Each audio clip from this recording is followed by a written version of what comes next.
You're listening to Zen and the Art of Endurance, your podcast for getting great at going long.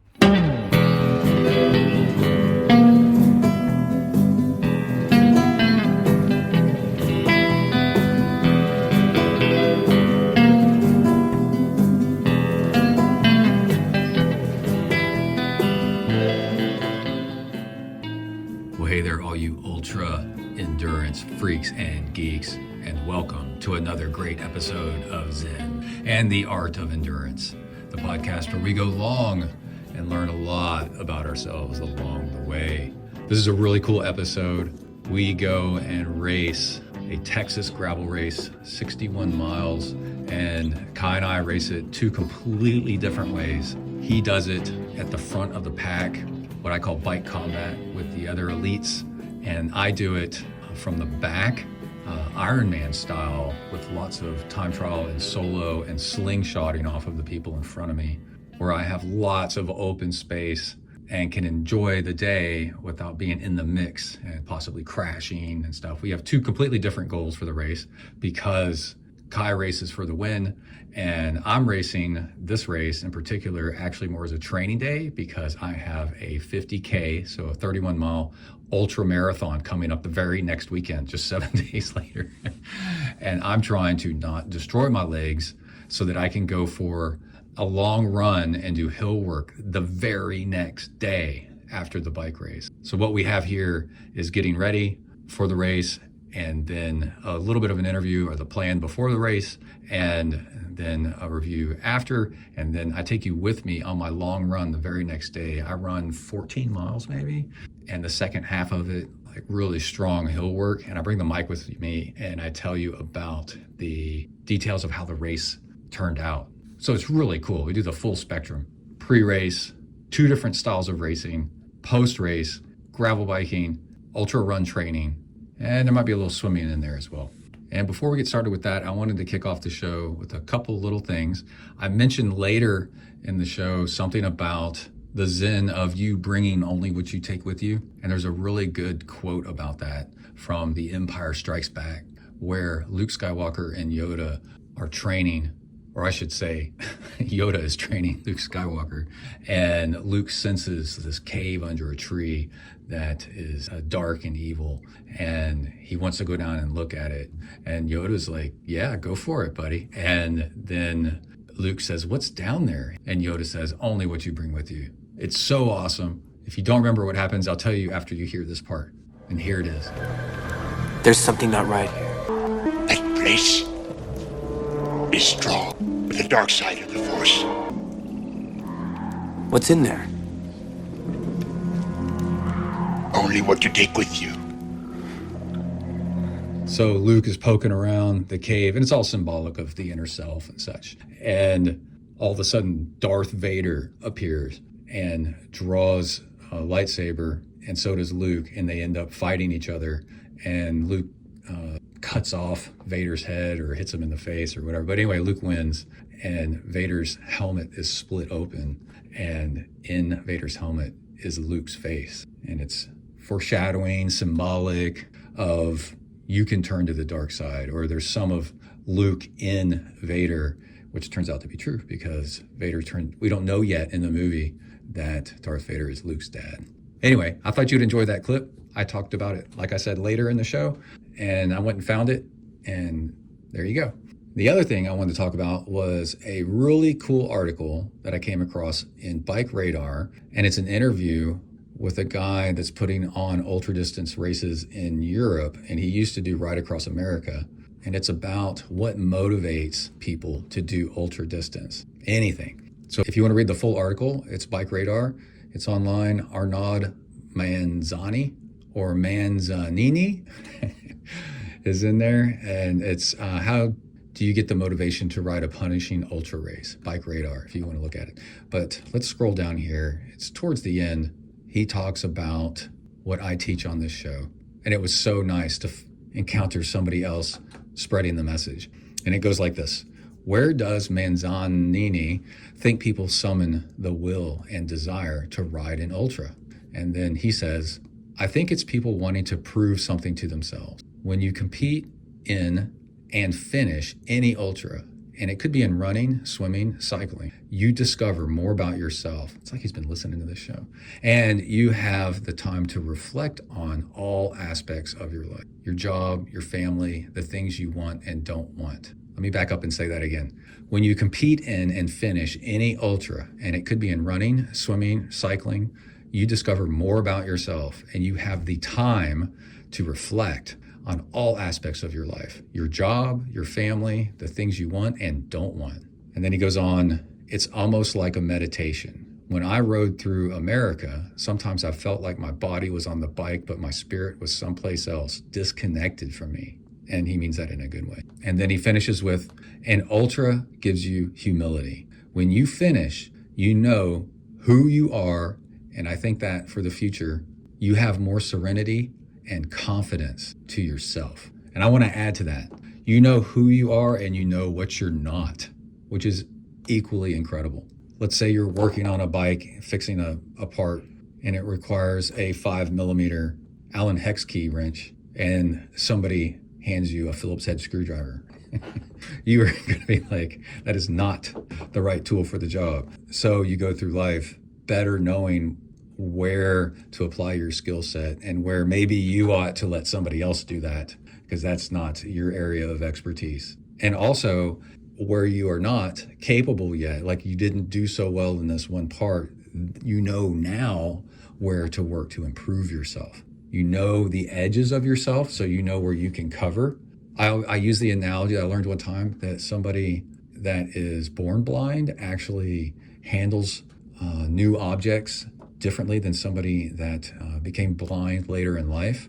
That somebody that was born blind will reach out and feel the edges of the object first to see how big it is and how far it goes. Or somebody that became blind later in life, they'll hold the object first and they'll get around to feeling where the edges are, but that's not the priority. But what's happening there is somebody that really knows what they're doing. What they do is they find their limits first. And now they know what they're working with, what it can do and what it can't do, and then they proceed. And doing ultras will reveal to you through the crucible of what you are and what you are not. And knowing those things, now you can work on yourself to reshape. Maybe you want to be less of something and maybe you want to be more of something. Okay, so go enjoy that article. Again, it's on BikeRadar.com and what motivates cyclists to ride ultras. Okay, enough of that. Oh, I should mention, I do coaching. Send me an email, texifornia@gmail.com. I do ultra coaching through Training Peaks, $200 a month. And I'll repeat that again at the end, okay? Enjoy the show. Okay, it is 4:15 in the morning. I'm up and getting ready for the race, drinking some coffee. Actually couldn't sleep around 3:15 maybe, and had a bowl of cereal, went back to sleep. Listening to 2.5 hours of Taoism. That put me right back to bed. So I'm gonna have this coffee and meditate for 10 minutes and have things come to mind that hopefully I don't forget. Usually that brings things to mind that, oh yes, don't forget that, and this is how to pack this, and pack this first and this last, and little ideas bubble to the top. When you're trying to think of nothing, that's when the important things come up. I've got most things ready to go, just not packed in the vehicle. I usually wait till the last minute to do that so that I put them in an order that makes sense. And as I find things at the last minute, they can still go into the vehicle in a good order. I've got the truck backed up in the driveway, and I still have to put the bike rack on, but it's easy to do. It's already out in the driveway. I've got my water, my helmet, and my shoes already in the vehicle. I've got my fuel in the fridge. I've already got everything that needs to be charged and mounted on my bike. I think I'm going to record with the camera during the ride because those make for really good videos. Yeah. An issue last night that led to me telling you about a cool trick is I could not find the charger yesterday afternoon for the remote that controls the camera. And you really want the remote when you're on the bike. And I dug around everywhere for it. And I just kept doing other things to try to get other things done instead of spending forever looking for something. And I shaved my legs, shaved my face, a whole bunch of little things. Yeah, made fuel, kept getting things together. And then eventually, Emily got home 6:30, maybe 7. And I said, can you look for it while I just go off and do something else? And she found it in about 5 minutes, buried it into a couch that I had already looked in, but she looked even deeper. And the charger for the remote that was missing is black. And it's so frustrating when you have black stuff and it's a puck, but it does have a cable attached to it permanently. So it's not I just kept saying, like, it's so frustrating because it's got a 3-foot long tail on it, but still when things are black and everything's long cables. So what I did, once we found it, I overcompensated for not being able to find it by doing the trick that I do with a lot of my important stuff is almost all my cables have colored zip ties. And you can go buy a package of colored zip ties from a hardware store that has tons and tons and tons of little zip ties that have all different colors. And then that way you can say, I'm looking for the zip tie. I'm looking for the cable that has a red zip tie on it. I'm looking for the cable that has a green zip tie. It's the light blue one, And also there's another trick on top of that. You can put bright fingernail polish on things, on black things. And then when you're looking at a desk that's just full of black objects, your things pop out like a whole lot better. It works really well. And Emily went and got me yellow and orange fingernail polish. And I put orange and fingernail polish all over this thing, and a colored zip tie at the yellow ones at each end of it, with the plug and the end back towards the remote. And I overdid it because I was so freaking mad about how it ruined my afternoon. Just like, I really wanted to video this thing, and everything kind of depended on being able to find it. And you might say, well, why don't you put it in a better place? No, it's always in this place. It just fell down behind it. Which leads me to another thing, is the reason it fell down behind the couch is it is a really cool way, except for this remote thing, to put things in a place. If you don't want to forget them, put them in a place where things don't belong and can't stay. And so all day yesterday, the past couple days actually, I've been putting things on top of the couch, the back of the couch, and the back of this chair in front of me. Not the remote though, don't worry about that. That's been missing, I guess, for like 3 weeks now. And the top of the chair in front of me has recording equipment on it, my wallet. It has my rear radar, but I'm not going to take that. Oh, it's got a bike change, flat tire kit stuff. And then the other couch on the back of it has some clothes that I don't want to forget. And Kai wanted me to bring Scotch tape for some reason. He texted me, so I got Scotch tape. And little things kind of here and there. It's not worth a trip to the car. And if I put it all in a bag, then I'll be like, did I pack it? I got to unpack the bag to find it. So that's the other reason I pack things at the last. I put it all in a group, and then at the last minute I put it in a bag, because there's so much stuff that you're like, did I pack it or did I not? Where is it? And you just leave it out until the last minute and then pack it. Oh, I need to put in contacts too. All right, so I'm gonna finish this coffee, meditate for a minute, and then we are going to pack up and we'll be on the road. Cool, bye. The goal is to leave at 5:30, which is in just over an hour. Okay, we are in the ZenDurance Mobile Studios, 40 minutes out. I wanted to pee, and Kai goes, you got like freaking 30 minutes, 40 minutes till we get there. And we're going to hear... I was trying to pick up the Bluetooth. It's going to mess up the recording, make it sound like crap. Okay. What is your strategy for the race? And then I'll tell you more. Strategy.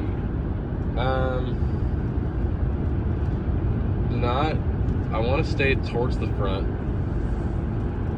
Oh, look at that dirt track. That's cool. Squirrel. Yeah, squirrel. Stayed towards the front. My fitness isn't exactly where I want it to be like at the very front of the race, going for like first or anything right now. So just trying to have a clean race, no flats, no bonking, so staying fueled. I tried a liquid gel last weekend, or was that last weekend that we went? Yeah, last weekend, and I really liked it, so I'm gonna try a few more of those today. What was it? Where'd you get it from? It's one of the goo liquid gels. I got it from REI. But yeah, I'm gonna try some of those liquid gels. I got a bottle cage mount on the bottom of my bike now also, so I'm gonna have a water bottle down there, so I don't have to have a hydration pack. It's a little cooler today also, so I won't need to be drinking as much water.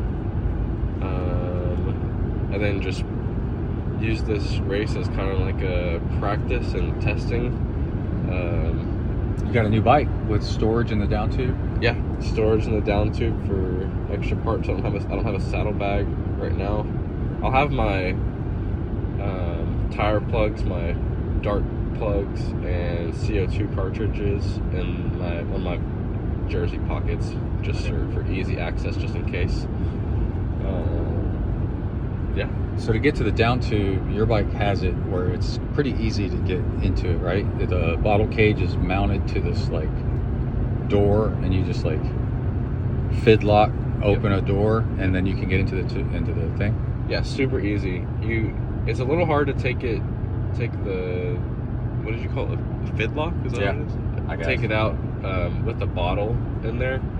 But Just take the bottle out, and it's super easy, and it's magnetic putting it back in, so it's not like you have to really lock it. You just have to make sure it closes all the way, but super easy. You pretty much just set it back on there, and it closes by itself. Cool. Okay, so you're off the front. My strategy is off the back, and I'm riding conservatively because I have a ultra trail run, a 31 miler next weekend. So 7 days from now. So what I'm going to do is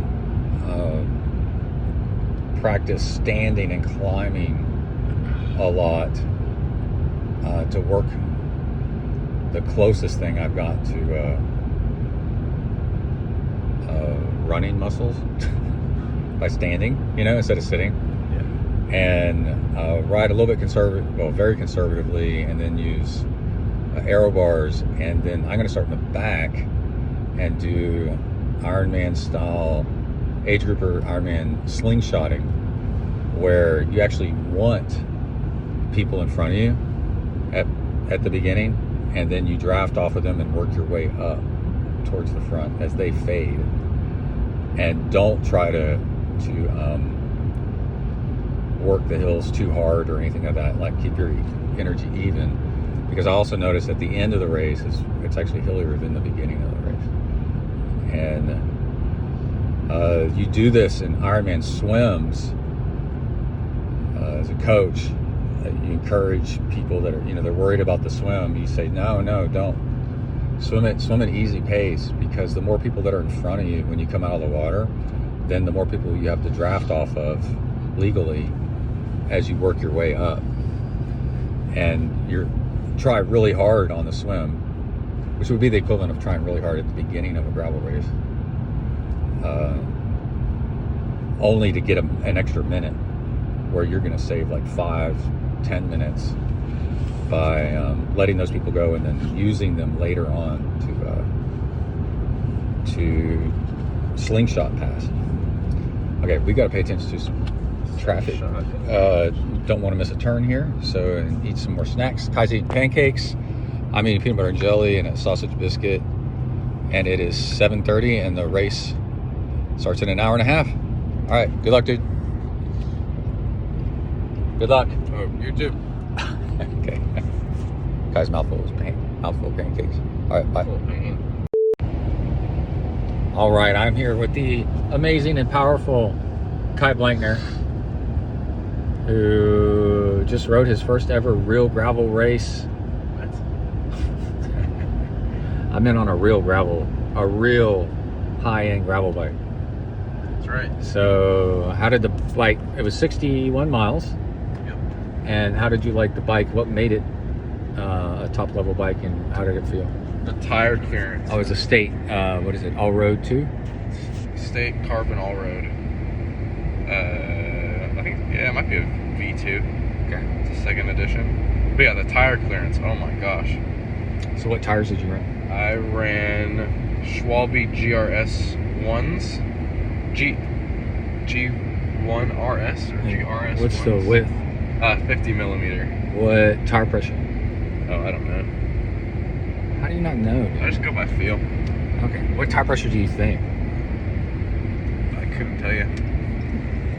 80? Between 25 and 35. Okay, 25. Somewhere in there. I rode 23. Well, I was supple. you're still lost. Didn't seem to make a difference. Anyway, there's been an accident. Okay, we're on I-10 headed east towards Houston, towards Brenham, and then we're gonna go north when we get close. Oh my. Okay, so the weather was perfect. Started off rollout, right? A controlled rollout for a little bit. Yeah. How'd you like that? And then when did the pace pick up, and you said you saw some crashes and stuff? Neutral rollout was okay. I wish it was a little faster. But there were no cars like on either side of the road. So there was one car, remember? And he pulled all the way off the road. All the way off the road for us. Let us go. That was right before we turned onto the first gravel section. And everyone was expecting when we first turned on the gravel section for like as soon as we turned on the gravel section for the neutral truck to just go, but they didn't for like a minute. So yeah, there's another turn. Maybe they went after that. No, they went like halfway in between the turn and that, and the next turn.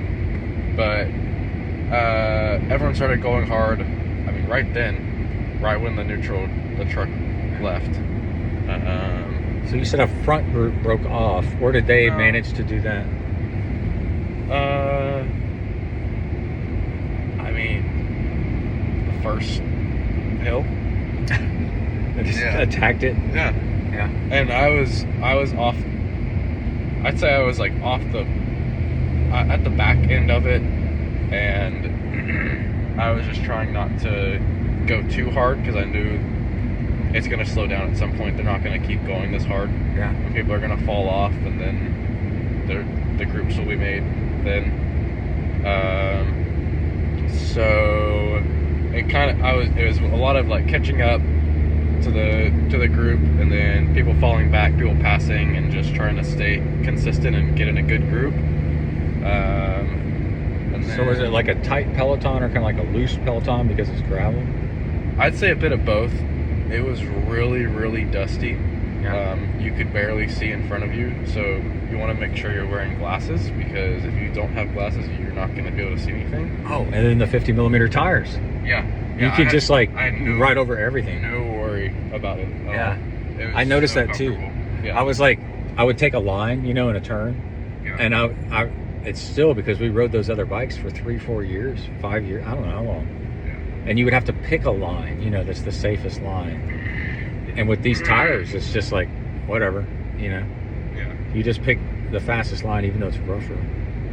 And it would puncture an old tire, a skinnier tire. Okay, so what about fuel and pacing? And you said you saw a couple of crashes.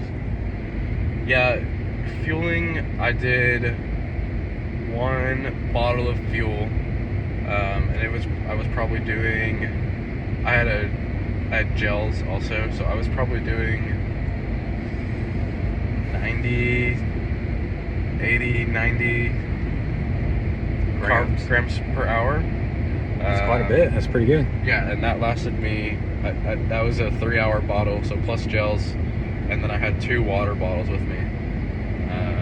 So, I mean, that worked great. I think I was fading a little bit towards the end, but it was also just getting hot. Oh, and a tailwind with heat. It was getting a little hot. Crashes. Yeah, I want to say I saw 2 crashes. One was at the beginning when everyone was going really hard, and then The next one was in a little more than 90 degree, or a little less than 90 degree turn, but it was a really sharp turn to the left, and it was downhill, really, really sharp hairpin turn, and very, very chunky, loose gravel, and some guy just went too fast in it and just ate it. Yeah, and the course was not even poorly marked. It was 100% not marked. Yeah. There was no indication whatsoever you were supposed to turn. None. Yeah. And so like two or three times, I was actually kind of following other people. And one time I followed the wrong group, and then the two other times I followed somebody that took a wrong turn. Yeah. You know? And I was like, and then I looked at my map, and then, okay. So I had another question for you. You've done something that is really interesting. You put a side-mounted bottle cage under your down tube, where it's down by the bottom bracket. Where on gravel bikes and adventure bikes, they have bolts to hold the bottle cage. Yeah. Down by the bottom bracket, but underneath the bike, right? Mm-hmm. And you originally, like what I have, you put a regular bottle cage, but when you try to pull the bottle out, it jams it into the front tire because the front tire is so close. So you had this idea to put a side mount bottle cage like we do in mountain biking and stuff like that for the smaller triangle. Yeah. And you told me something cool. You were able to get that bottle out while moving. Yeah, because it's a side mount. Yeah. It was really easy. Really easy. It was the pace had slowed down a little bit, and I had run out of water in that first bottle that was in the regular spot on my bike, and I just took it out, held the bottle in my mouth, and switched it. That is crazy cool. Yeah. Yeah, because Super easy. Yeah, I need to try that because I'm like, I could have used a little bit more water, and I had that water bottle down below my bike, but I would have had to stop to get it out. Yeah. Wow. Okay. Let's see. We got some food exits here.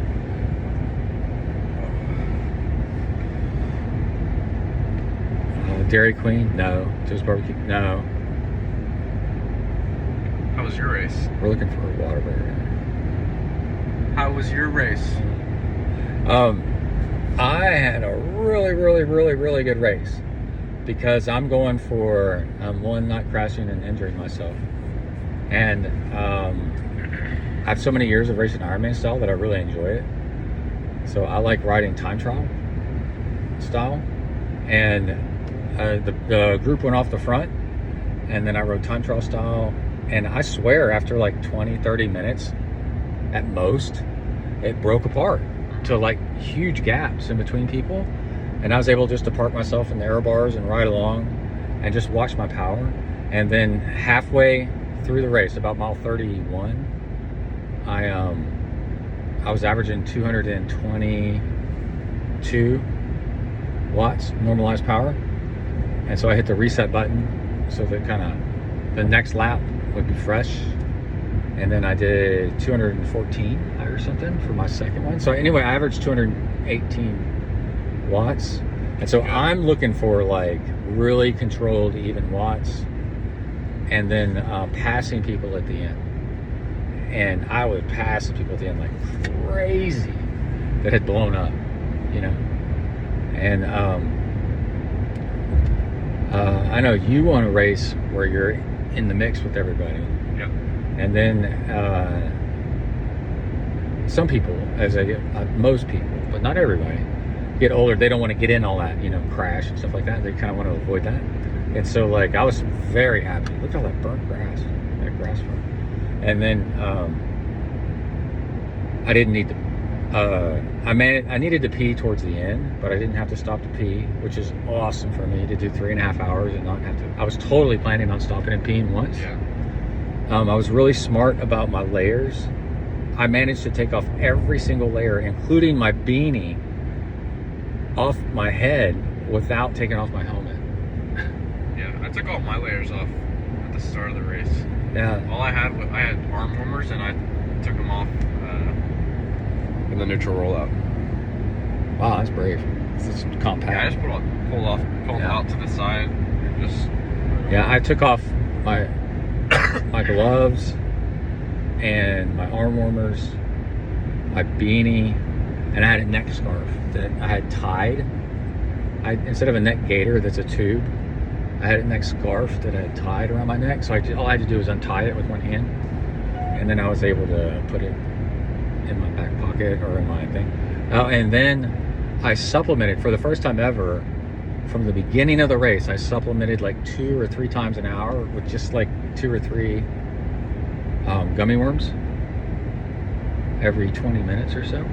And I think the solidness of that, like really, my stomach liked it. And it was the extra calories that I needed. Yeah. And I had plenty of energy. I didn't use all my fuel.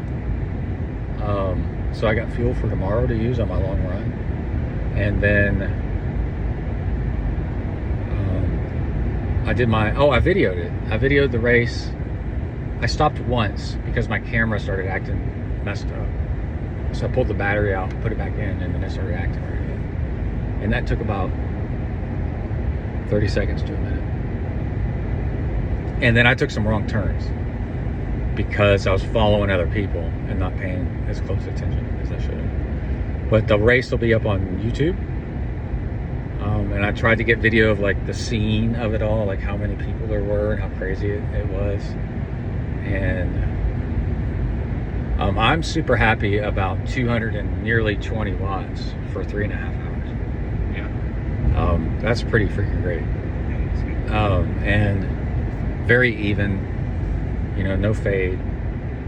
And also by myself, which I really enjoy. I like riding these things.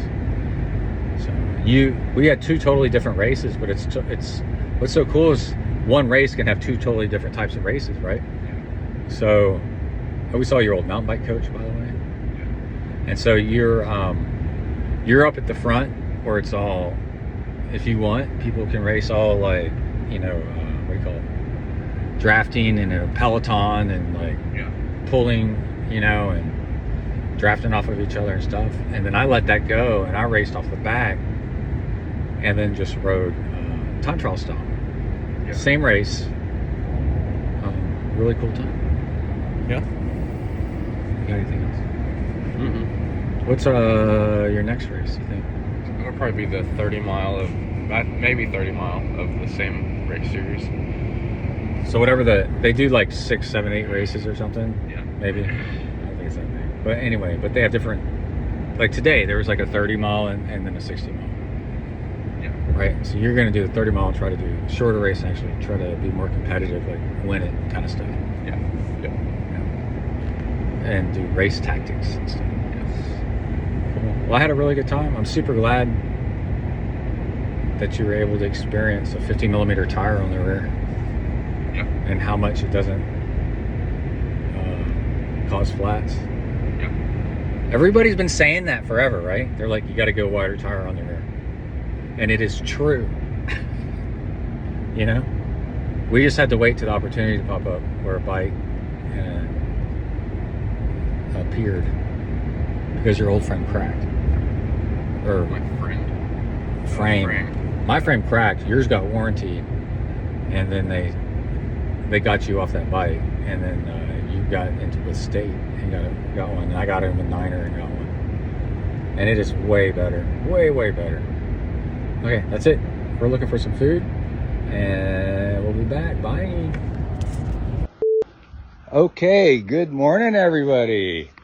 It is Sunday after the Lit Whizzy 61 mile gravel bike race, which was awesome. And River and I are out running our long run immediately the day after on purpose to beat up the legs, and then we'll have 5 days until the Rocky Raccoon 50K. So I'm going to go over stuff that worked during the Lit Whizzy, how the race went, some really cool stuff that happened, or gear that I noticed and used, and then also what it's like go for a long run the next day afterwards and how I'm actually pulling it off. So stay tuned. Okay, I'm not sure what order to put these in because they all kind of help each other out, you know? They all factor together. But on purpose, I let the front end of the race go right from the beginning. I didn't even line up anywhere near the front. And I posted a video to Instagram of the front taking off. Huge line of cyclists, so you get an idea of the scale of this thing. And they let everybody go at once. I guess they did 100K, 50K, whatever. And so we're all on the same race course. And they did a controlled rollout. And I stayed to the back of it. And I had a camera, chest cam, Insta360 with me. And I videoed a lot. And I also had the camera kind of malfunction on me. I don't know, maybe 10, 15 minutes in. Didn't really matter, but it was early on. So I had to stop and pull the battery out and put it back in again for it to reset itself. And then I was wearing these sunglasses that I couldn't see the remote. So I was going on a lot of faith. So sometimes it was recording when I thought it was, and sometimes it wasn't. But anyway, or the opposite. Anyway, I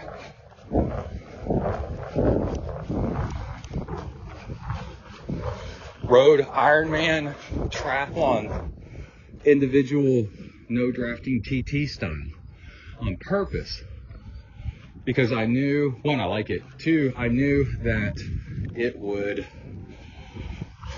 allow me to put down my own effort at my own pacing instead of cooking myself overdoing it, reacting to other people,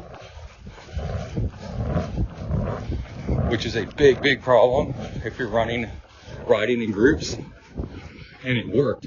I had a really even, consistent effort, and then if something was too hard, I was able to back off without feeling like, because one time I caught myself, at least once, I was like, oh, stay on this guy, so you get the draft. And I was like, wait, no, I got aero bars, I'm trained in the TT position. If I lose them on this hill, I'll easily catch them on the downhill on the next one. And I did, multiple times, it was easy. Okay, one thing I did yesterday that was really important was on the hill climbs up and over the tops of hills to accelerate on the downhills. I did that standing just over the tops and down on the other side to get momentum up. I'm gonna do a whole thing about that, record a whole thing, like how to explain that for members only and how that's so much faster. So I'll look for that coming out soon. And also today I am loaded up with 3 liters of water to start off, and on purpose to have extra heavy weight on today's run, kind of like a weight vest.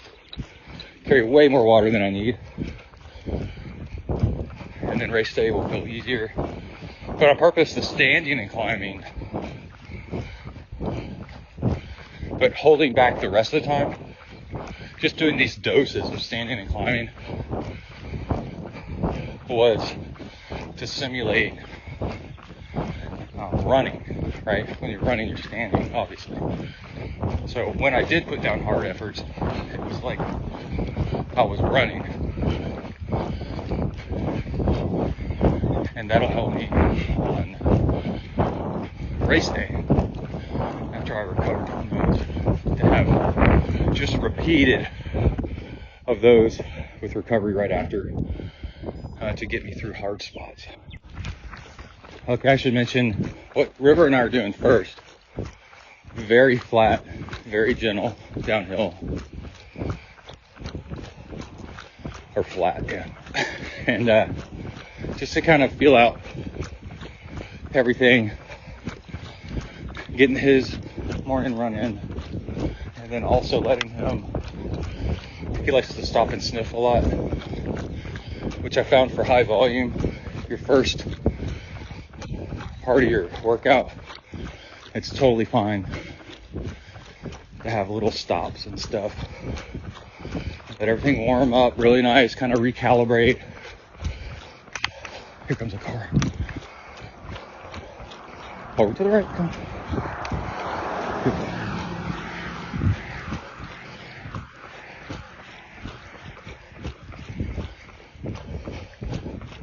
And I just filmed a little portion of video for Instagram of the watch I had mounted to my handlebars that has a rotating bezel on it, where the first 20 minutes is red, but it's got little hash markers 1 through 20, and then it goes around to 60, and you put it on the minute hand, and then you can tell how long it's been since you last fueled and when do you want to fuel again. And this watch is really special, and it's really cheap.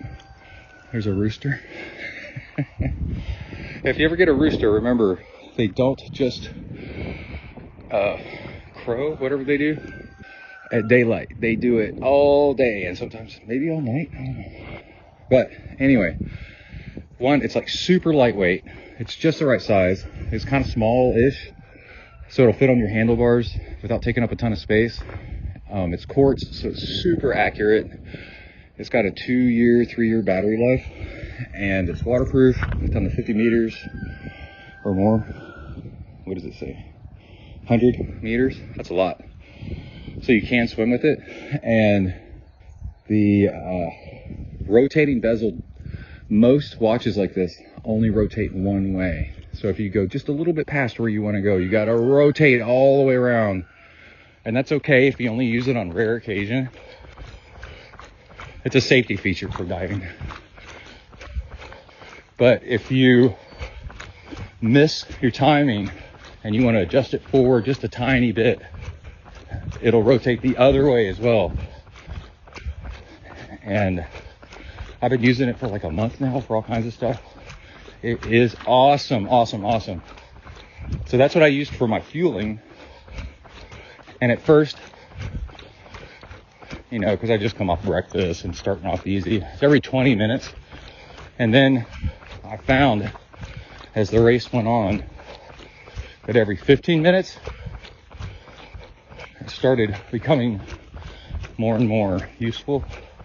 And I was able to start doing that without having to go into some kind of settings and timers and stuff and crash. You know, messing with fields and stuff on a bike computer. Which also reminds me, the new Garmin rear radar, the 820 or something, has come out, and it does way more. There's a real risk. The only downside is it costs way more. And a rear radar is amazing. And I actually regretted taking mine off for this race, because there's a few sections of highway, and I'm so used to having rear radar that I had to remind myself that there could be a car behind me, even though I'm not getting a ding that there's a car behind me. And it happened a couple times where I was like, oh. So way better battery life, but yeah, way more money. But then it does way more on your screen, and you have to be careful with too much going on your screen, which kind of reminds me of this thing. Having separate devices that do separate things is kind of neat. And it only works on like the latest computer, so you got to upgrade your computer if you don't have one. All the fancy features. But it shows like the size of vehicles, and it color codes them on how dangerous it perceives them to be, like size and speed and how close they are to you. And except for the battery life, because I ride gravel and I live not in deep urban areas, I'm fine with what I got. It would be nice to go a few rides without having to charge it. I do long rides. Oh, and they went to USB-C instead of the old micro USB. Finally. But anyway, Casio MRW timing for fuel. Wow. I also got a note on my watch, if I haven't said so, that my run form is really good this morning, plus 6% or something. And I'm like, okay. And standing and climbing to do that. There's a couple times where I started to feel like maybe I was going to start cramping a little bit, and then I would back off. And then today, the only thing is I've got a little bit of a tight hamstring pull on my rear right hamstring. And starting off easy, like I said, going to do 6.5 miles easily with River, very gentle. And what that'll do is get everything nice and warmed up. And then I go do her work after that for 6, 7, 8 miles. We'll see how we go. And I'm carrying extra weight to like pound the body really hard. And also the slap bracelet I'm wearing. It's very, very interesting. This is so cool. I posted a picture of it on Instagram. I'm ZenTriathlon on Instagram. So these slap bracelets you can get from anywhere. And you may have some laying around from days long ago. If you put painter's tape on it, you can write on it over and over and over again. Well, you write on the painter's tape. You ready to go over? And, oh, let's go. It doesn't bleed through, or if it did, who cares? Because you're going to put more painter tape on it again. And the thinner strip of painter's tape is like 1 inch wide. If you want big bold letters, you can use a permanent marker. If you only have a few things you need to write. And if you have a lot of things, you can do ballpoint pen. And I tested it swimming to see how waterproof it was.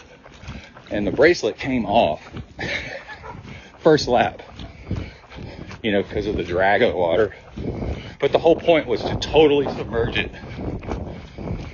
in water, let it get fully soaked, and then over the next hours to days, rub it, pick at it, see how durable it was, or if all this important information that I'm about to tell you put on it went away, rubbed off and smeared. And I wore it to work for a day, and it's so lightweight and everything, I just kind of forgot about it. So what is it for? You can put what miles aid stations are at for, I guess, gravel biking, and but for running, trail running, it's so crucial. We're walking this little hill, right? And it's been another 15 minutes. I can just look at my little watch and it'll tell me. And oh, let's drink some water with that river.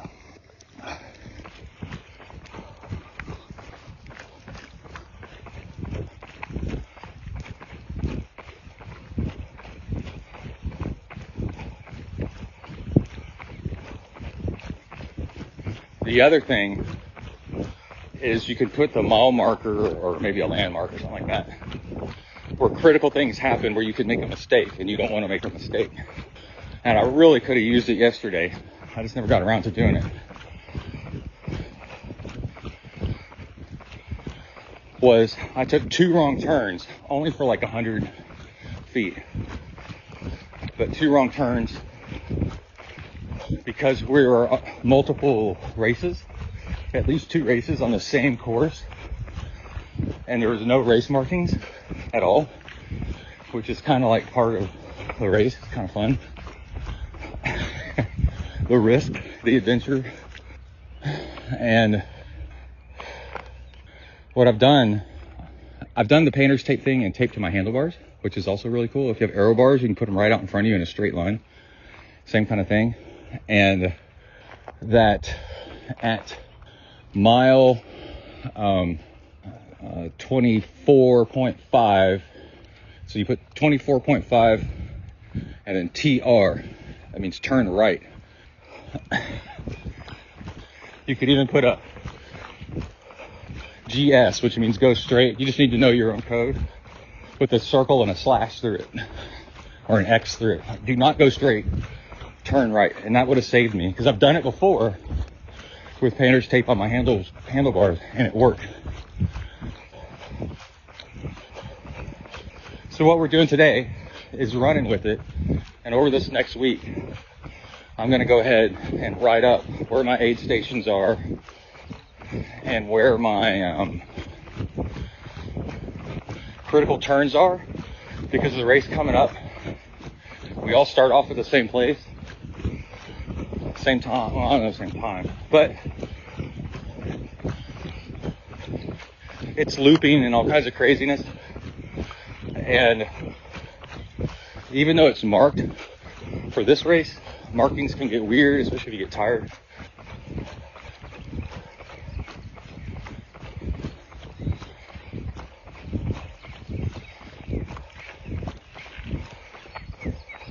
And I can do the turn right, go straight, turn left thing at certain miles along with the aid stations. And for trail running, then it's going to be huge that I do that. Okay. Oh, something else that's really interesting I wanted to mention is Kai and I had close to the same power.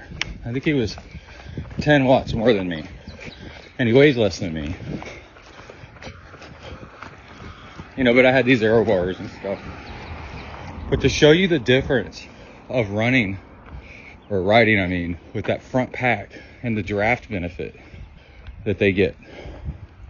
If you want to ride real road bike riding, but on gravel, it's legit. He averaged 19.7, staying with the second pack, and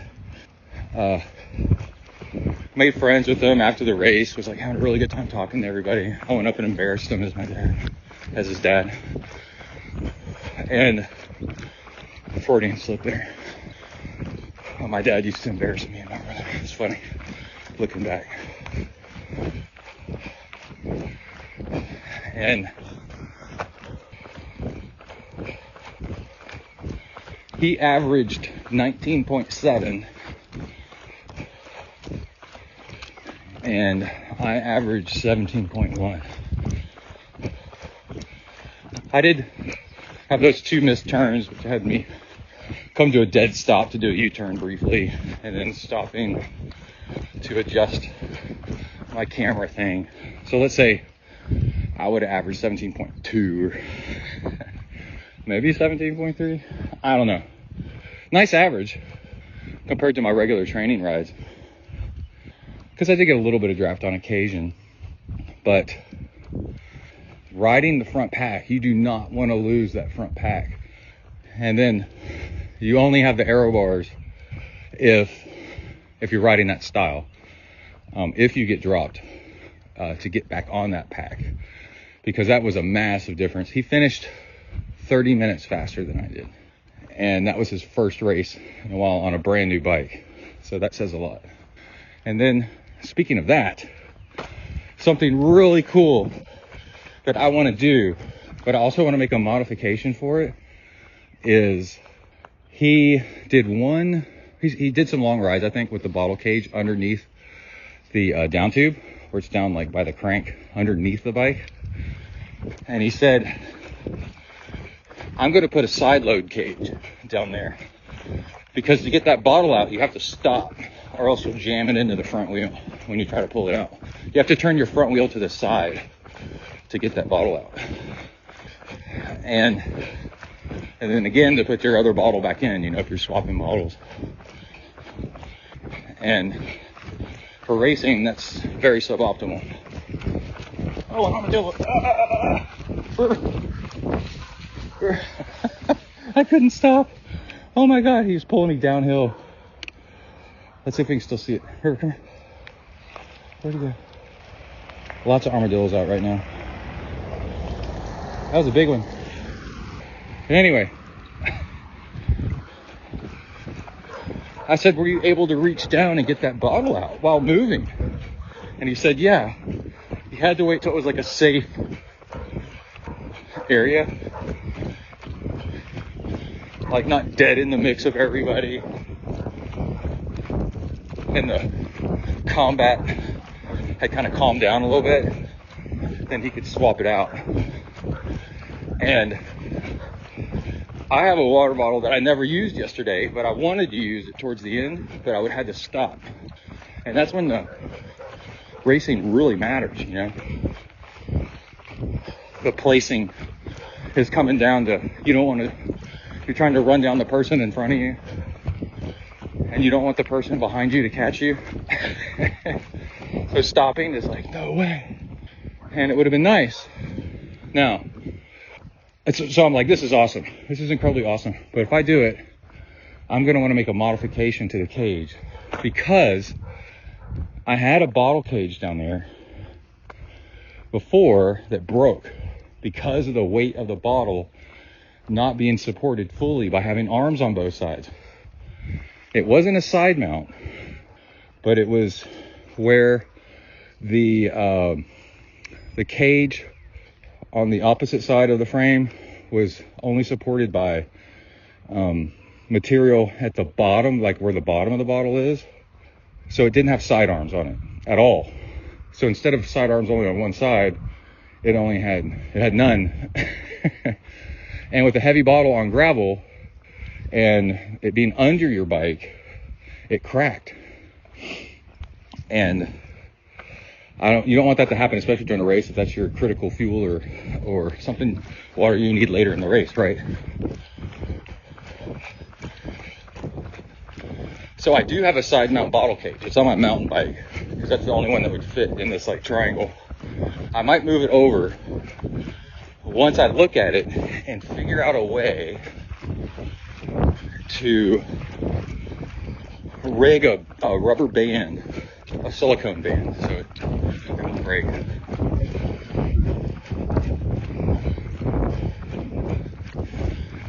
So that on one side I can unhook it. I mean, but really easily. It needs to unhook very easily. And without having to look at it, you can reach down and feel it. And then you unhook it, and that gives it support on the other side of the bottle. I'll make a video of this and post it, my idea, down the road.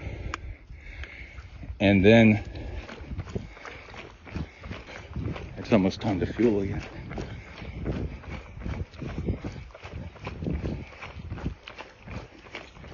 When I take the full bottle out, if I put an empty bottle back in its place, I don't need to worry about reattaching it, you know, if that's difficult to do. And that's most likely what will happen. Yeah, so it'll have to be some kind of like little plastic hook that dangles or something to hold that thing in place. Anyway, I guess my point being is, now Kai is slammed. He's raced pro mountain biking. The kid has insane bike handling skills.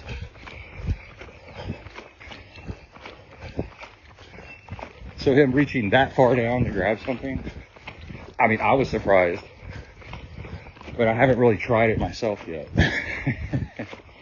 So we do crazier things. We ride no hands at all, you know, swapping out stuff. Which reminds me, clothing wise, what I did is I wore stuff in a way, let's fuel real quick, hold on. I wore stuff in a way that I'm using yesterday's leftover fuel. I don't think it's quite enough, which I'll get to that in a minute. My gummy worms that worked so well. But what I did is I wore 2 layers of things, and because it was a cold start, but then you don't want to stop, and you want to be able to take off things without stopping. So, you know, gloves over my bike gloves, running gloves over my bike gloves, that's easy, right? And I have a frame bag, which one makes your bike more aero,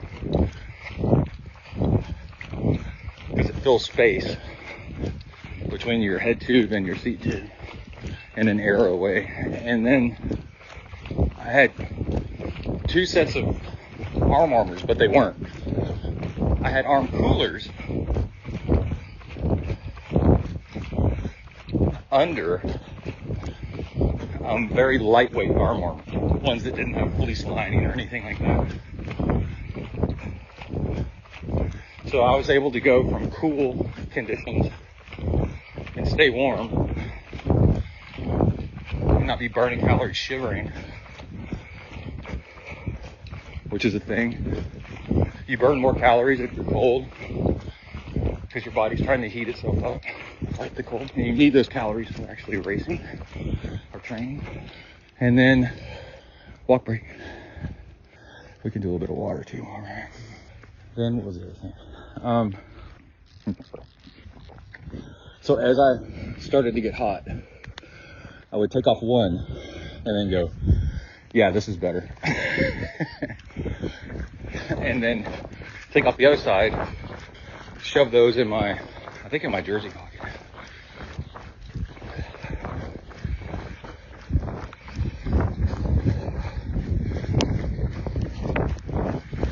And then on, let's see,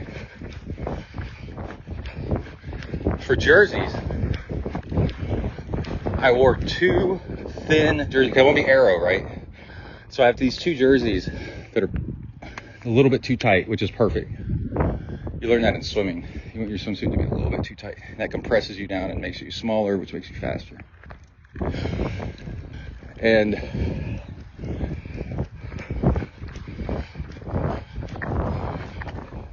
they're both full zip.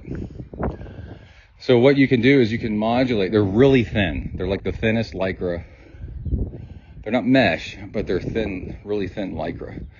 And super thin. And they're both the same brand. One's red and one's black. And I wear the red one on the outside. The black one I feel is a little bit tighter, so I wear that on the inside. So the red one would fit better. And then, starting off, I rode with them both fully zipped up. And then as we got going, and after a while, it started to get kind of warm, I'd unzip them both down to mid-chest. And then towards the end of the race, I've unzipped them both down to my belly button, right? But then that starts to cause drag with them both being open like that. And then zipped up the outside one up to like a little bit past my sternum. So it was catching air and running it down on the inside to the jersey that was fully unzipped almost down at the bottom. And as we've learned from triathlon, the more crap you have piled up on your chest or between the aero bars up close to your chest, it actually makes you faster because it screws up the parachute shape that your upper body makes when you bend over. It fills that space. So if your jersey's filling up a little bit in the front from the air that's going in, then as the rest of the air that's hitting it has to go around it, it's not the worst. And then around my neck, instead of my neck gaiter that I usually wear, where I know I'm going to wear it all day and I'm not going to be stopping, well, I wear that if I know I'm going to be stopping, because then I can take off my helmet, my glasses, my headphones, and pull this neck gaiter over, right? Because now I'm getting too hot. Well, in a race, doing all that, it's very similar to, then you drop your sunglasses and scratch them. If you forget something that fell on the ground, it's very similar to like wearing your camelback over your second jersey or your jacket, and then to get your jacket off, that's funny, to get your jacket off, you have to take off your camelback, take your jacket off, your overlay or whatever, and then put your camelback back on again, which is definitely a stopping thing. I've done it one time while moving and it's dangerous. And so I did that. And then the really cool trick that I did, loosened my helmet. Well, anyway, so I wore the two cycling jerseys the entire ride. But because I had ventilation going down the front and it never got really hot, it worked out just fine. And you can see a video on Instagram where I've got the front unzipped quite a bit, but also the chest strap on my camelback's all holding it together so it's not billowing out and causing drag. And you can see my chest exposed down past my sternum, I think. And it was cooling me down really nice. And plus they're both really thin. So when they got wet from sweat, they were cooling really nicely, like a regular jersey. But then the coup de grace again that I managed to pull off was wear a beanie to keep your head warm. But how do you take a beanie off? Here comes a cyclist. Without stopping and taking your helmet off. All right. Because you can unbuckle your helmet, take a beanie off, and put your helmet back on, but rebuckling that helmet is really tough. How's it going? I think that's the guy I did the bike fit for. Anyway.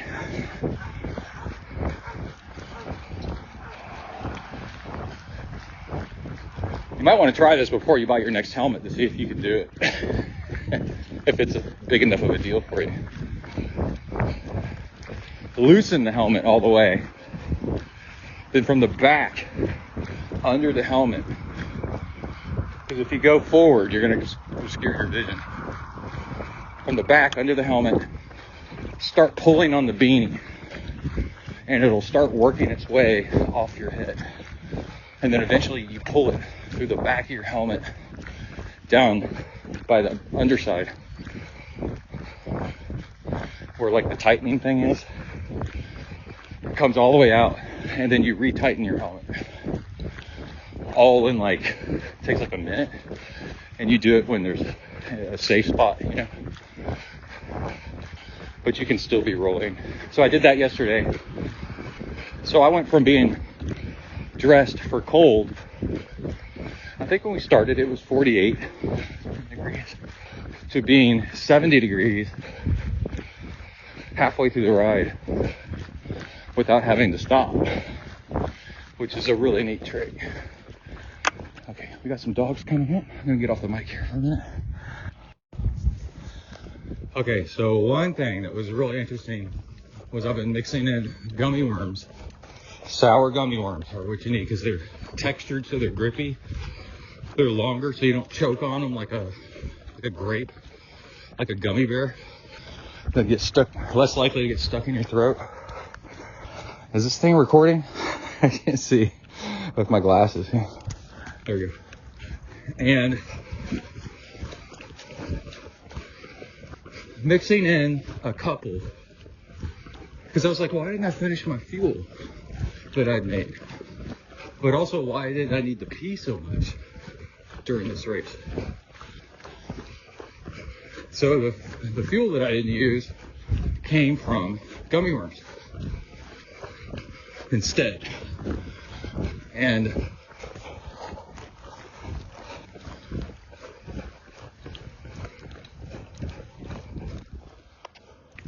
what was really cool is I put them in a Ziploc, but you don't have to do that. The package that they come in, you can just cut the top off. But we're going to go straight into the little trail run. And I was able to reach down in the bag, just open the fold in my frame bag, right by my right knee is where they were. And then grab some gummy worms and then keep right on rolling. Hold on, I'll be right back. So yeah, I think I bought them at a gas station on the way because I knew we needed to stop at a gas station to get gas. So I went in and got gummy worms, put them in my frame bag, and for me, they really seem to work. If I do just liquid fuel, then I need to pee too often. And I think I can modulate that by taking on gummy worms, and then because they're not liquid based, that's a little bit less water. Then I can choose how much water I want to put in to get the fuel that I need, right?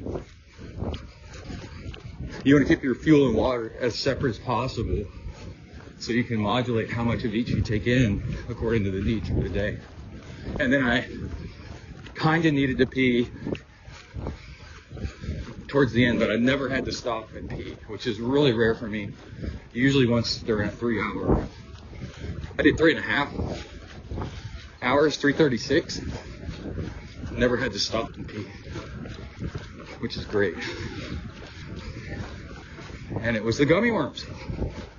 And I was taking about 2 every 15 minutes or so. After the first hour, I started dipping into them. And they have awesome flavor. Sour gummy worms really distract you. Probably ward off cramps because of the distraction.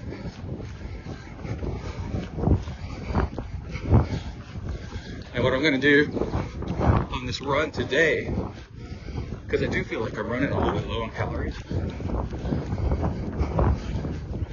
I'm going to grab some and put them in a Ziploc when I drop River off at the house.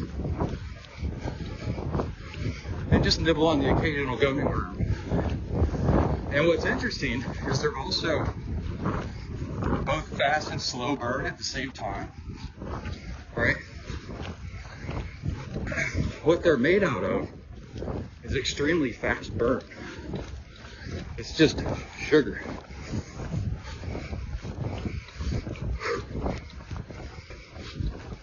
Let's take a look here and see if we want to cross this boulevard. But they're solid-ish, right? So it's going to take a little bit. It's not going to spike your blood sugar and crash you as fast as liquid would. But while being solid, they are still pretty easily digestible. And this isn't my idea. I got this from other top, like elite triathletes on Slow Twitch. Okay. We're on mile 6.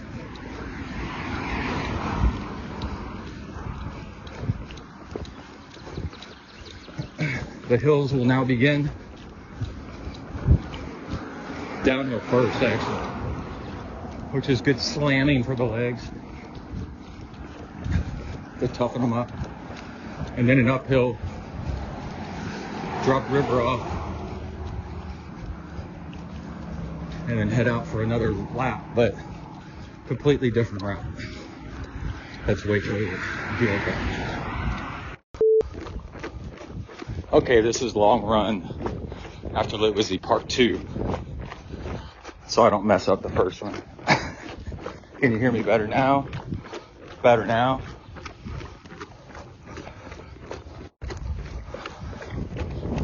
Okay, we are running. You might be able to hear it. We are loaded up with water all over again. We've begun the hills already. And dropped off River, 6.5 miles. Really enjoyed it. Ooh, already a hill. Oh. I loaded up with 3 liters of water again. And I've got something, I just love testing stuff. And I've got the slack wrist on my band, and I soaked it in water when I was refilling water and rubbed it with my hand. It is locked in, no movement of the tape, no bleeding of the ink. And that's what happened when I did the swim the other day. And then I grabbed gummy worms, and it crossed my mind to try something. My little clips for my waist top bottles, there's an accessory that I own that's somewhere that does, like it's a container with a snap top. And I looked through the regular drawer where I keep that stuff and I couldn't find it. Hold on, just a minute.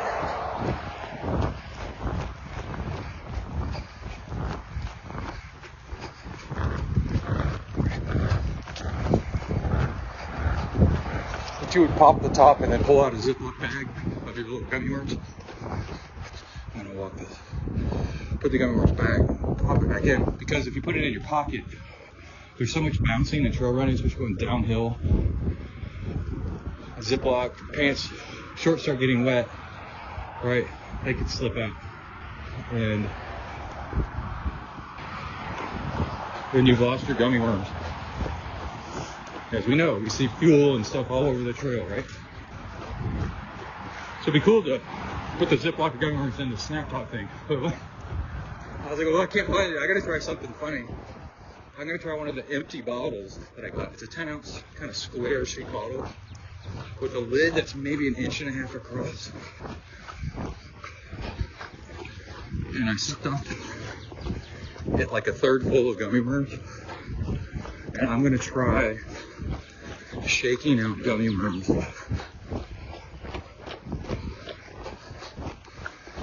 out of it. The problem is I have to hold the lid at the same time, but I'm gonna know if I drop that out. I'm gonna unscrew the lid. So we got 2 things on test. Right now we're just doing a long downhill. To get to the bottom, we're gonna start doing hill repeats, up other stuff. Okay, running downhill. I'll be really careful with this recorder. It loves to jump to the beginning and overwrite.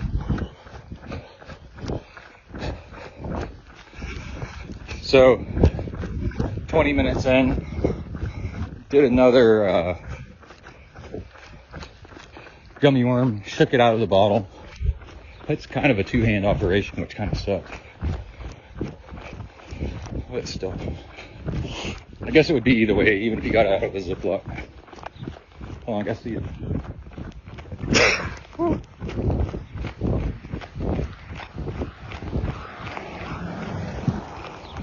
Just worked a really, really good uphill.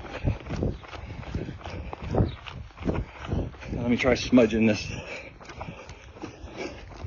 wrist bracelet. I still got a bit of a gummy worm on it. No smudge.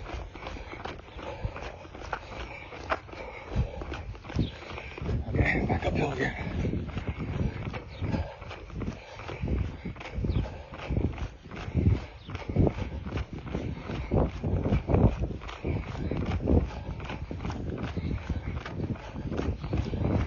The trick for me right now is to don't worry about the pace going uphill. Slow down plenty. Just don't stop running and really let it work the calves.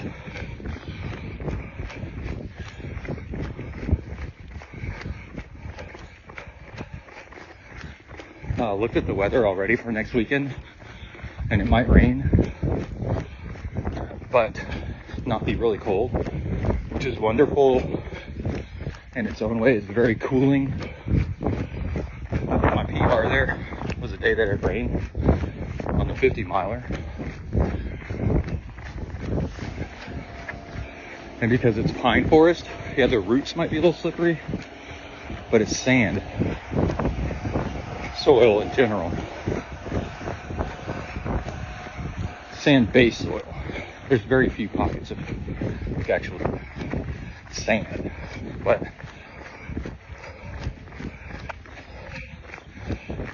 what it does is drain really easily.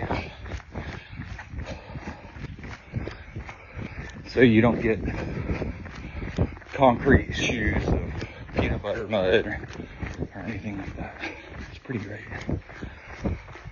Sun's starting to come out. It's starting to get hot. And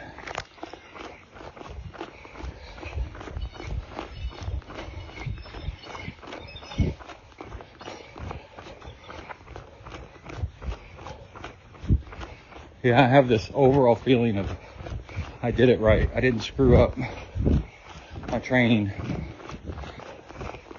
Got in a bike race-ish.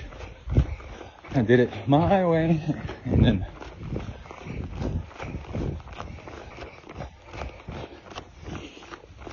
something funny. You know, I did it Ironman style, solo TT style, which is very doable if you let the front pack go, and then it's way safer.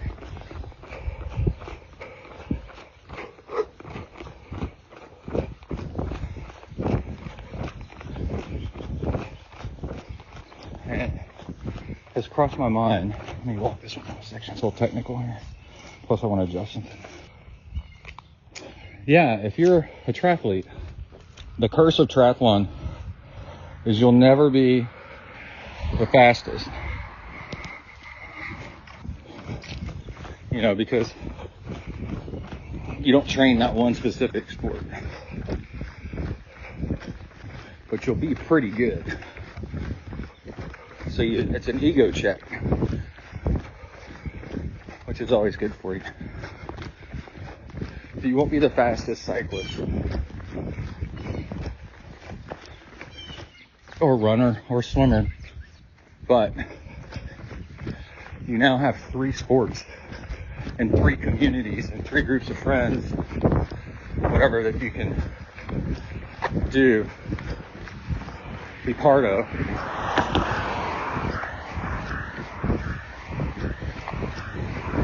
And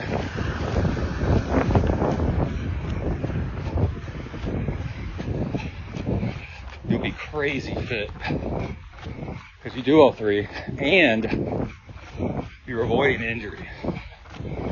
By doing all 3, you're not getting as much overuse in one. And then when you start to get a little bit of an injury in one, you can quickly stop, and you've got 2 other sports that you're proficient at and have the gear and can do that for a while. So for longevity's sake, you can do all 3 sports for the rest of your life. Okay, we got a long hill here. I'll be back in a minute. Okay, another downhill here. So yeah, being able to do ultra distance where you can go all day and you've mastered the art of pacing and fueling and training for whatever sport. Let's say biking, running, rarely swimming, but we've done that. I've done a 13.5-hour all-day swim with no breaks. And I swam 11 miles a day, 3 days in a row to train for that. But anyway, being able to do that is the dark arts, ultra training, because you got to master hydration, fueling, electrolytes, pacing, and you have to master your mind. That when your brain starts telling you this is too hard, you can't go any further because it hurts. Push yourself every time you go a little bit further. Right? So it's kind of like, yeah, the dark arts of ultra distance. But then, to be able to do all 3, swim, bike, and run, where,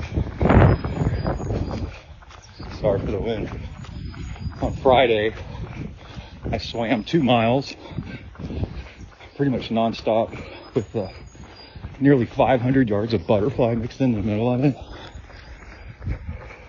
And then Saturday,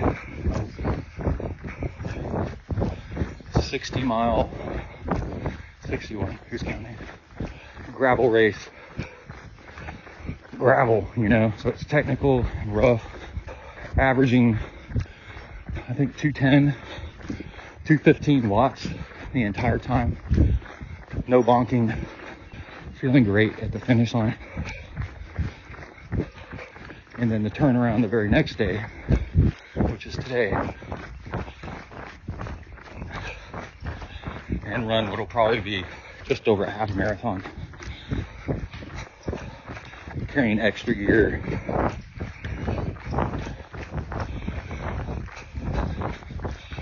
So that's like the dark arts of like a double black belt. But it reminds me of like Luke in Star Wars, where the real Jedi Knights, they don't advertise it. I mean, you're listening because you tuned in to figure out how to do this kind of stuff. But otherwise, nobody else cares. Nobody else believes you. Kind of like the first Star Wars where the generals were like, telling Vader off, saying his old dark voodoo magic stuff doesn't really work. And then he chokes them, force chokes them from across the room. But believe me, people are competitive. And so when you tell them what you've done, they don't like it. They'll ostracize you. So you just kind of keep it to yourself. It's like being a vegan. How do you tell somebody you're vegan? Don't worry, they'll tell you in the next 3 minutes somehow.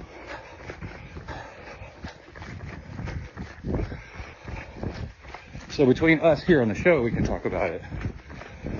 But when like Luke showed up as a real Jedi Knight at Empire Strikes, Return of the Jedi, and he's just dressed modestly with a robe and a hood and dark clothes.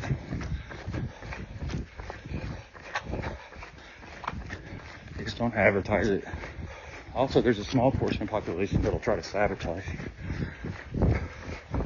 They don't like it that you figured out how to do all this, and they'll make your life harder. They think you got too much free time or whatever. And you're like, dude, all I do is just not watch as much TV. I always said, we need some water.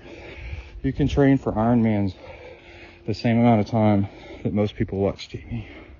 That was before social media reels and Instagram stuff and TikTok.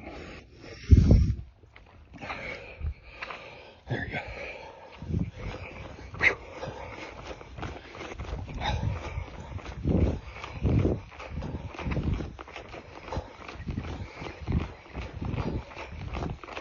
But yeah, that's what you can do, is find meditation time and find yourself. Yeah, it takes a lot of time and all that stuff, but you were so self-aware and so much more aware of like what's actually important in life. And you spent way more time outside and realizing your own potential and improving yourself. It is not a waste of time. It's freaking awesome. Okay, get off the mic here. Let's see how many miles we go. What are we at?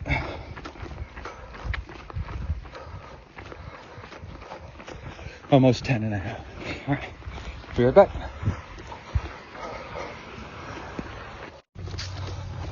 Okay, last hill. We're gonna end up hitting about 13 and a half. My watch gets off because of walking with River. And there's two things. I've already forgotten one. But I'll remember here. At the very end, running downhill, and letting the legs bang into the ground on purpose.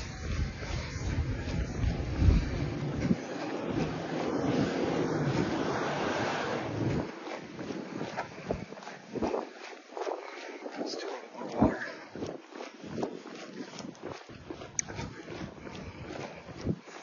We're going to finish with a nice IPA. Barley recovery drink.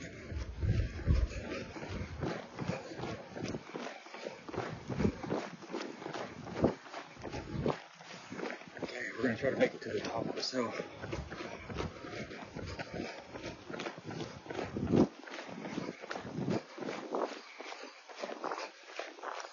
It's about 4 minutes.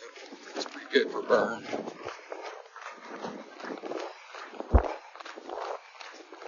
Gradually introducing hill work in over the period of a few weeks has been really smart. Little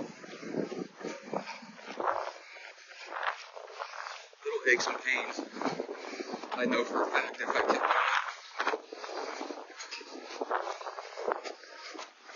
would have turned into something much worse.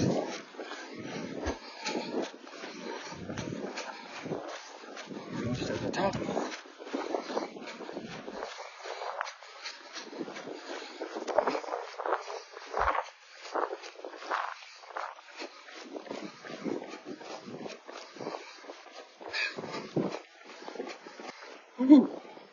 we can stop here at the top in the shade. It's nice to have a little shade tree at the top, in the top of the hill, because it's a hilltop, it's a better breeze.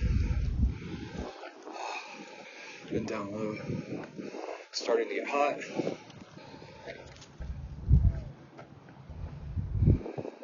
I switched the use on my watch to, which I've done a bunch, is where I'm like, I'm not sure if I'm really eating too much or too little or whatever. So I rotated it to the last time I fueled and then kind of watch it. Do I want fuel again? 10 minutes, 15 minutes, 20 minutes? You know? And that'll tell you things, like if your fueling's on or off.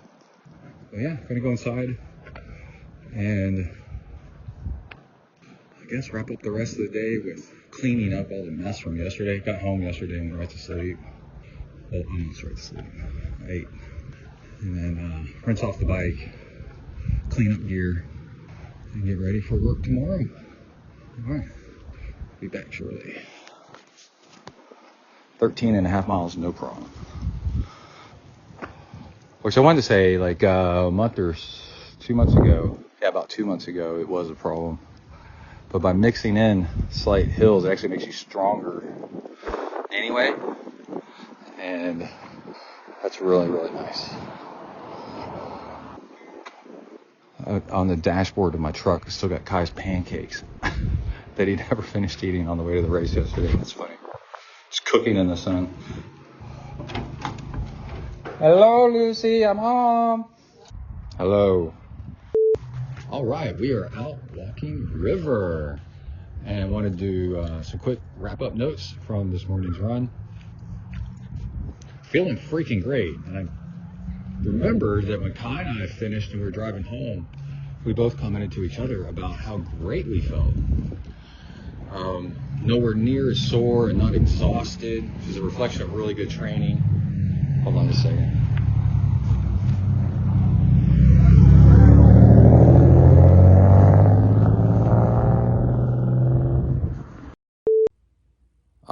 And here are a couple more random things I did to prepare for the race. Is I shaved my legs and I rearranged where stuff was packed. And also I brought my own IPA at the end because I'm an Eagle Scout and you need to be prepared. And I got gummy worms on the way there, which I think I kind of mentioned.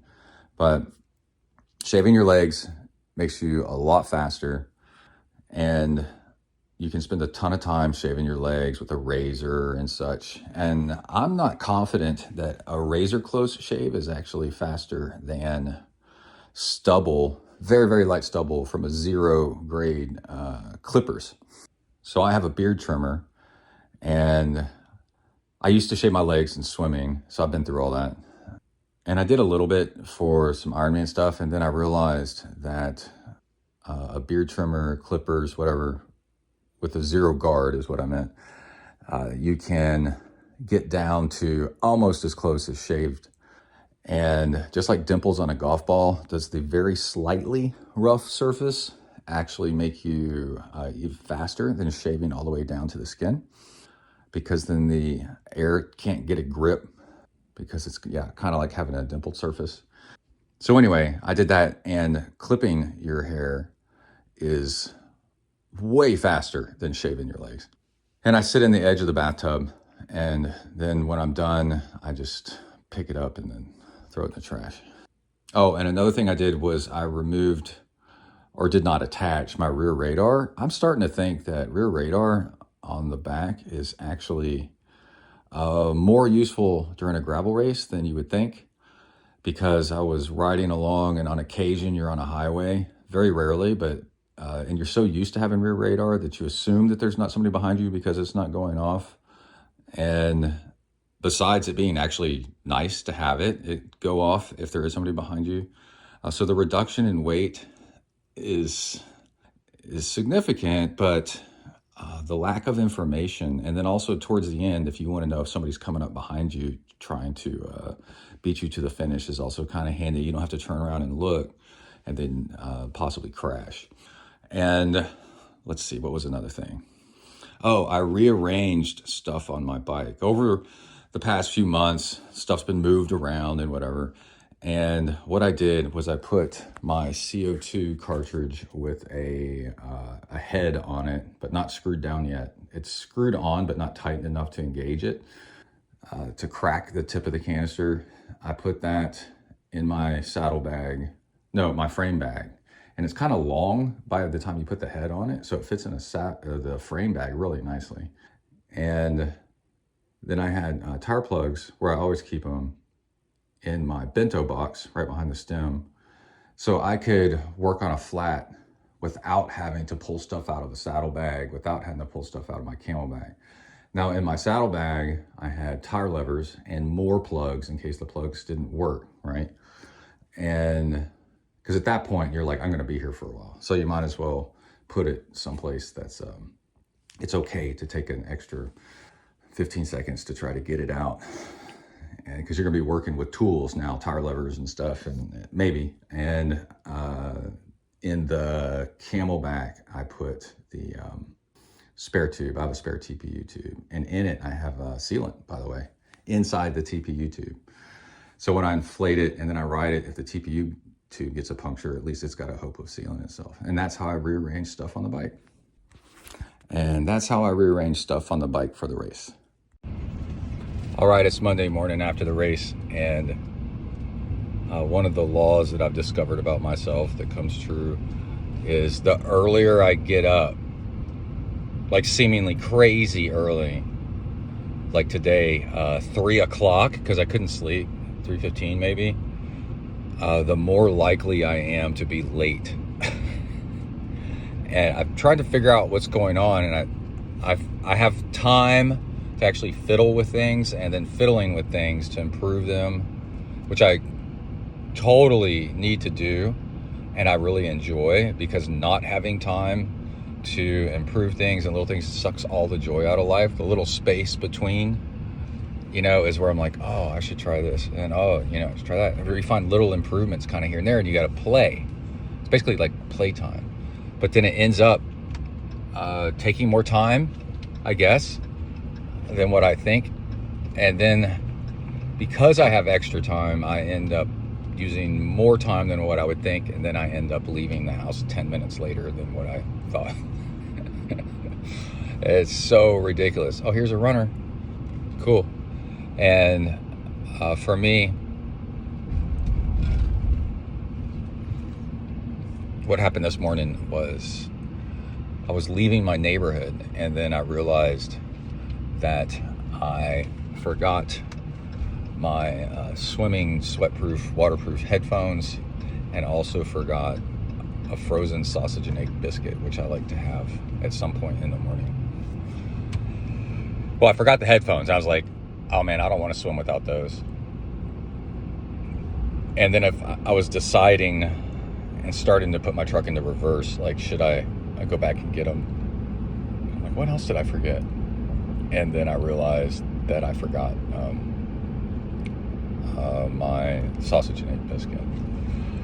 Which, to alleviate that, I've actually don't have a solid habit, but I should, I guess, especially on Mondays, is I live on a street halfway down a cul-de-sac.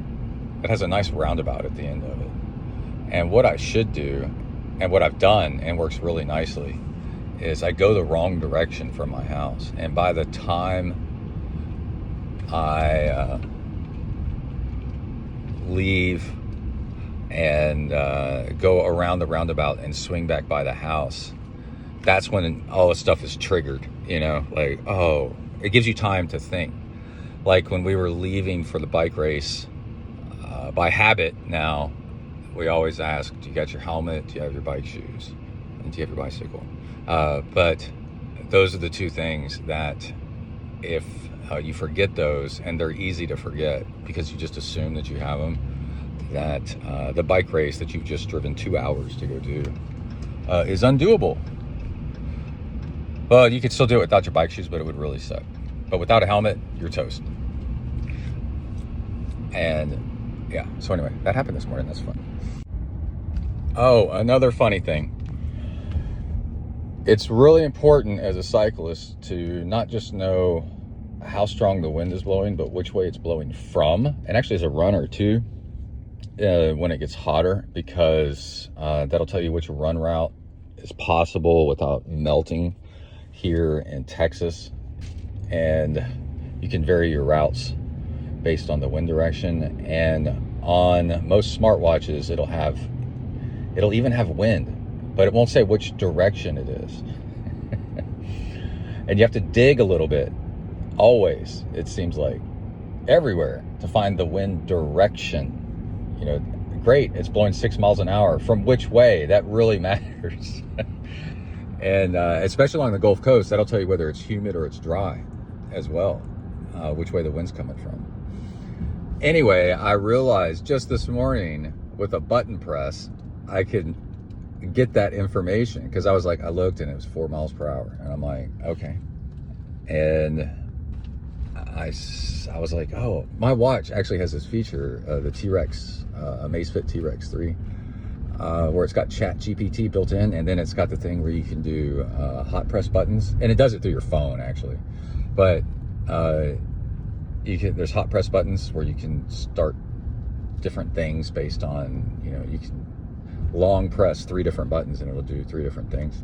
So I have the top right button. If I long press it, it'll open up Chat GPT, where you can actually ask it a question and it'll in text respond back to you. And I was like, oh, and you can ask it, you know, anything that Chat GPT you can ask, it'll do the same. And I said, which way is the wind blowing from and how strong? And it assumes your location, how, you know, whatever. And then how it does that. And then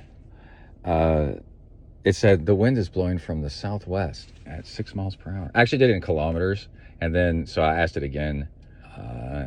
I said in miles per hour, and because that's what I'm used to, freedom units.